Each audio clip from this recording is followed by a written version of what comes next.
Le foot et ce compte à rebours maintenant, J-5 avant la reprise de la Ligue 1. Après avoir de justesse sauvé sa peau en Ligue 1 au printemps, le FC Nantes entend faire de cette expérience, loin d'être inédite, ici pour puiser la force d'aller chercher un nouveau maintien de manière plus sereine. C'est le portrait d'un club de Ligue 1. Un jour, un portrait avant la reprise. Il vous est présenté par Charles Guyard.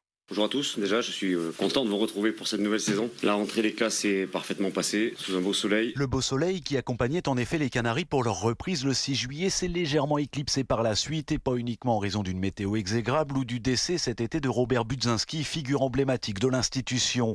Un mois après, l'entraîneur Pierre Aristouille se retrouve avec ses deux meilleurs éléments partis, Ludovic Blas et André Girotto, sans forcément avoir trouvé de remplaçants de même standing. Quant à la campagne de matchs amicaux, avec une seule victoire en 5 matchs, celle-ci s'est révélée plus que poussive, à l'image peut-être de la fin de la saison dernière durant laquelle le FC Nantes a flirté avec la relégation. Une peur sur laquelle le coach entend toutefois capitaliser. Ça se serait mal terminé, ça aurait été catastrophique. Et au final, c'est un moment qui doit être générateur de force supplémentaire pour ces joueurs. Des joueurs qui pourront désormais se concentrer uniquement sur le championnat, au moins jusqu'à la Coupe de France, avec l'objectif d'assurer le maintien si possible avant l'ultime journée. D'ici là, il n'y aura pas d'escapade européenne pour alourdir le calendrier. Celui du FC Nantes avait d'ailleurs été le plus chargé de la Ligue 1 la saison passée, avec un total de 52 matchs disputés, toutes compétitions confondues. Charles Guyard pour Europe 1.